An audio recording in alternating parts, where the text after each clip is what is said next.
అందరికీ ప్రభు పేరిట వందనాలండి. మరి కొత్త ఆదివారం రోజున మనం తిరిగి కలుసుకునే అవకాశం ఇచ్చినందుకు ప్రభుకి వందనాలు. మరి కూడి వచ్చిన ఇక్కడ ప్రతి ఒక్క బిడ్డకి, ఆన్లైన్లో చూస్తున్న ప్రతి ఒక్క బిడ్డకి మరి వందనాలు చెల్లించుకుంటున్నాను. ముందుగా మనం చిన్న ప్రార్థన చేసుకుని పాట పాడుకుని దేవుని ఆరాధించుకుందాం. పరలోకమందున మా తండ్రి, నీ ఘనమైన మన లెక్కలేని వందనాలు, స్తుతులు, స్తోత్రాలైన ఈ ఆదివారం రోజున నాయన తిరిగి మిమ్మల్ని కలుసుకునే అవకాశం ఇచ్చిన మీకు వందనాలు తండ్రి. ప్రభా నాయన లాస్ట్ వీక్ అంతట్లో తోడుండి సహాయం చేసి కాచుకోపడినది మీకే వందనాలు తండ్రి. నేను కొద్ది ఆదివారం రోజున నాయన మరి రోజు మీరు మాతో మాట్లాడండి, వాక్యం ద్వారా మాట్లాడి మమ్మల్ని బలపరచండి, స్థిరపరచండి నాయన. అదేవిధంగా మరి వినటం వల్ల మనకు విశ్వాసం దయచేయండి. మరి చెప్పుచుండగా మరి బోధించుచుండగా మీరు నాతో ఉండి నాతో మాట్లాడి మీ పరిశుద్ధాత్మ ద్వారా నాయన తండ్రి ప్రభా మరి మాట్లాడే కృప నుంచి కోరుకుంటూ మరి ఇక్కడ ఇది వింటున్న చూస్తున్న ప్రతి ఒక్క బిడ్డకి మీ కాపుదల, మీ మెండైన దీవెనలు దయచేయమని కోరుకుంటూ చిన్న ప్రార్థన నజరేయుడైన యేసునామమున నడిపెట్టుకున్నాం తండ్రి, ఆమేన్. చిన్న పాట పాడుకుందామండి, తర్వాత వాక్యం విందాం.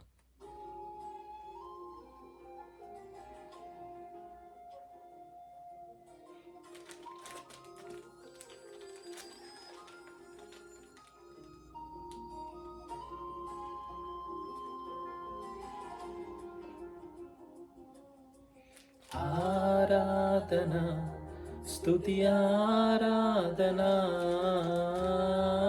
ఆరాధన స్తుతి ఆరాధన, ఆరాధన స్తుతి ఆరాధన.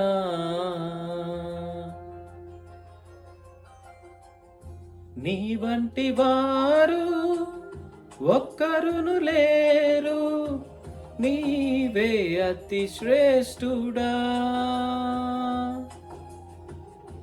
దూతగణములు నిత్యము కొలిచే నీవే పరిశుద్ధుడా. నిన్న నేడు మారని ఆరాధన స్తుతి ఆరాధన, ఆరాధన స్తుతి ఆరాధన,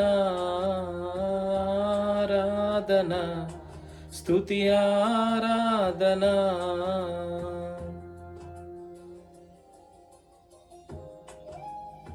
ఎస్ లార్డ్, హల్లెలూయా, హల్లెలూయా, హల్లెలూయా, హల్లెలూయా. స్తోత్రం, స్తోత్రం, స్తోత్రమైన స్తోత్రం తండ్రి. హల్లెలూయా, హల్లెలూయా. యేసు రక్తమే జయం, సిలువ రక్తమే జయం.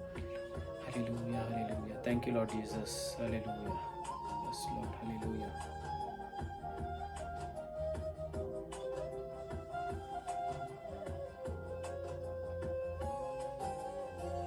అబ్రహాము ఇస్సాకును బలి ఇచ్చిన ఆరాధన, రాళ్లతో చంపబడిన స్టెఫను వలె ఆరాధన. అబ్రహాము ఇస్సాకును బలి ఇచ్చిన ఆరాధన, రాళ్లతో చంపబడిన స్టెఫను వలె ఆరాధన, ఆరాధన స్తుతి ఆరాధన,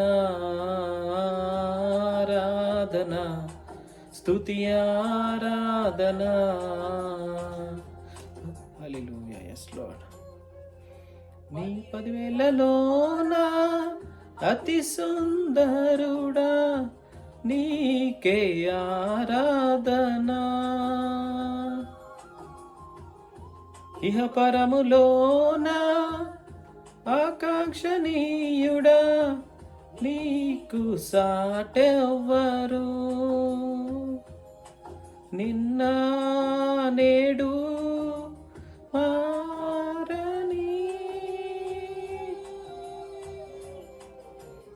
ఆరాధన స్తుతి ఆరాధన, ఆరాధన స్తుతి ఆరాధన, ఆరాధన స్తుతి ఆరాధన.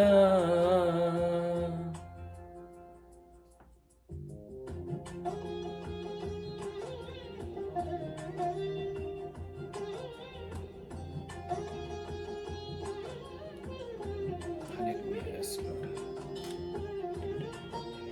Yes, Lord. Thank you, Jesus.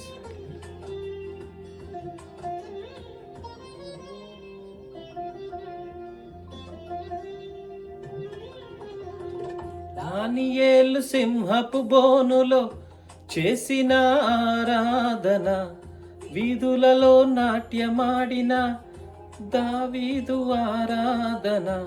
దానియేలు సింహపు బోనులో చేసిన ఆరాధన, వీధులలో నాట్యమాడిన దావీదు ఆరాధన. ఆరాధన స్తుతి ఆరాధన, ఆరాధన స్తుతి ఆరాధన.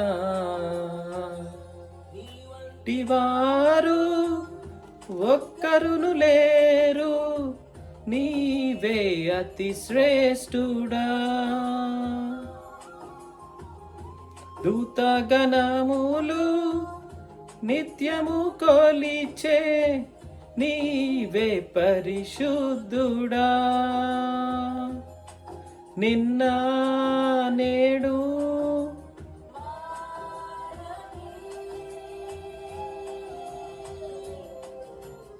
ఆరాధన, స్తుతి ఆరాధన, స్తుతి ఆరాధన, ఆరాధన స్తుతి ఆరాధన. Hallelujah. Thank you Lord Jesus. Hallelujah. Thank you Lord Jesus. మరి మనం చూసుకున్నట్లయితే అండి, లాస్ట్ వీక్ మనము లూకా సువార్త 7వ అధ్యాయము చదివామండి, చూసుకున్నాము. మనము 10 వచనాలు కూడా చూసాము. మనం ఇప్పుడు 11వ వచనం నుంచి చూద్దాము. లూకా సువార్త 7వ అధ్యాయం 11వ వచనం నుంచి. వెంటనే ఆయన నైనను ఒక ఊరికి వెళ్ళుచుండగా ఆయన శిష్యులను బహుజన సమూహమును ఆయనతో కూడి వెళ్ళుచుండిరి. ఆయన ఊరి గవిని యొద్దకు వచ్చినప్పుడు చనిపోయిన ఒకడు వెలుపలకి మోసుకొని పోబడుచుండెను. అతని తల్లికి అతడొక్కడే కుమారుడు, ఆమె విధవరాలు. ఆ ఊరి జనులు అనేకులు ఆమెతో కూడా ఉండిరి. ప్రభువు ఆమెను చూచి ఆమె యందు కనికరపడి ఏడవవద్దని ఆమెతో చెప్పి దగ్గరకు వచ్చి పాడెను ముట్టగా మోయుచున్నవారు నిలిచిరి. ఆయన, చిన్నవాడా, లెమ్మని నీతో చెప్పుచున్నాననగా ఆ చనిపోయిన వాడు లేచి కూర్చుండి మాట్లాడసాగెను. ఆమెన్. 11 నుంచి 15 వచనాలు చూసామండి. మనం లూకా సువార్త 7వ అధ్యాయం 11 నుంచి 15 వచనాలు. లూకా సువార్త 7వ అధ్యాయము 11 నుంచి 15 వచనాలు చూసుకుంటున్నామండి ఈ వారము. మరి ఈరోజు వచ్చేసి కనికరపడుట. ఎలా కనికరపడుట ఎలా, కనికరపడడం వల్ల ఉపయోగాలు ఏంటి అని మనము ఈ వారం చదువుకుందామండి. ఓకే, అంటే how to show the mercy, what happens when we show mercy. So వెంటనే ఆయన నయీనను ఒక ఊరికి వెళ్ళుచుండగా, అంటే మనము 1 నుంచి 10 వచనాలు చూసుకున్నప్పుడు లూకా సువార్తలో 10 వచనాల్లో మరి శతాధిపతి మరి యేసు వద్దకు యూదుల్ని పంపించి ఆయన దాసుడు మరి చావు సిద్ధమై ఉన్నాడని చెప్తే మరి యేసు అది విని ఆయన దగ్గరికి వెళ్ళిన తర్వాత మరి శతాధిపతి, అయ్యా మీరు నా దగ్గరికి రావాల్సిన మీరు మా దగ్గర అర్హుడిని కాదు అని తగ్గించుకునే కానీ స్వస్థపడతాడని అక్కడ జరుగుతుంది స్వస్థత కార్యం. 1 నుంచి 10 వచనాల్లో. 11 నుంచి 15 వచనాలు చూసుకున్నట్లయితే లూకా 7, 11 నుంచి 15 ఇక్కడ ఒక మరి అద్భుత కార్యం మనం చూస్తామండి. ఏంటంటే యేసు ఆ కార్యం అయిపోయిన తర్వాత ఎప్పుడైతే దాసుడు స్వస్థపడతాడో, శతాధిపతి దాసుడు, యేసు వెంటనే ఆయన నయీన్ అను ఒక ఊరికి వెళ్ళుచుండగా, అంటే ఒక ఊరికి నయీన్ అను ఒక ఊరికి వెళ్ళుచున్నాడంటే యేసు వెళ్ళుచుండగా దారిలో ఏమైందంటే వెళ్ళుచుండగా ఆయన శిష్యులు బహుజను సమూహమును ఆయనతో కూడా వెళ్ళుచుండ్రి. అంటే యేసు వెళ్ళుచుండగా యేసుతో పాటు జనులు వెళ్ళారు, వాళ్ళతో పాటు జన సమూహం అందరూ కూడా వెళ్ళుచున్నారు. వెళ్ళుచున్నప్పుడు ఏమైందంటే ఆయన ఊరి గవిని వద్దకు వచ్చినప్పుడు, అంటే ఆ నయీను అని ఊరికి వెళ్ళుచుండగా ఆ ఊరి గవిని వద్దకు, అంటే గవిని అంటే బార్డర్లోకి వచ్చినప్పుడు ఏమైందంటే అక్కడ ఊరి గవిని వద్దకు వచ్చినప్పుడు చనిపోయిన ఒకడు వెలుపలకి మోసుకొని పోబడుచుండెను. అంటే వెలుపలకంటే బయటకి, ఆ ఊరి బార్డర్ దగ్గరికి వచ్చి ఎంటర్ అవుతుండగా ఊర్లో వాళ్ళు ఎవరో చనిపోయిన మనిషిని పాడ మీద ఎత్తుకుని బయటకు తీసుకెళ్తున్నారట. చనిపోయిన ఒకడిని వెలుపలకి మోసుకొని పోవచ్చుండెను. అతని తల్లికి అతడొక్కడే కుమారుడు, అంటే ఒక కుమారుణ్ణి, అంటే చనిపోయింది ఎవరంటే కుమారుడు. ఆ కుమారుడు మరి పాడ మీద మోసుకొని తీసుకెళ్తున్నాడు, చనిపోయాడు కాబట్టి. అప్పుడు ఆ కుమారుడికి ఒకటే తల్లి, ఆ తల్లి కూడా ఒకటే కుమారుడు అంట. అదేవిధంగా ఇక్కడ ఏమని రాస్తుందంటే తల్లికి ఒక్కడే కుమారుడు, ఆమె విధవరాలు. ఆమె విధవరాలు అంటే ఇప్పుడు ఎట్లా husband, wife and son. So husband లేడు, ఆమె మదరు, సన్ ఇద్దరే ఉన్నారు. సో మదర్, సన్ కూడా కుమారుడు చనిపోయాడంట. సో తల్లి ఒకతే ఉందంట, ఆమె కూడా విధవరాలంట.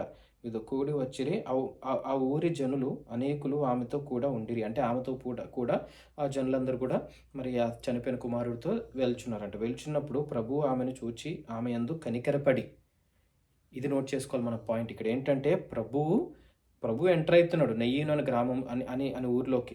కానీ ఆ ఊర్లో నుంచి ఒక చనిపోయిన శవాన్ని బయటకు తీసుకొస్తున్నాడు. అప్పుడు ప్రభు ఆమె యందు కనికరపడి ఆమెను చూచి ఆమె యందు కనికరపడి ఏడవవద్దని ఆమెతో చెప్పి, ఇట్లా ఏడవకమ్మా అని ఆమెతో చెప్పి దగ్గరకు వచ్చి పాడెను ముట్టగా మోయిచున్నవారు నిలిచిరి.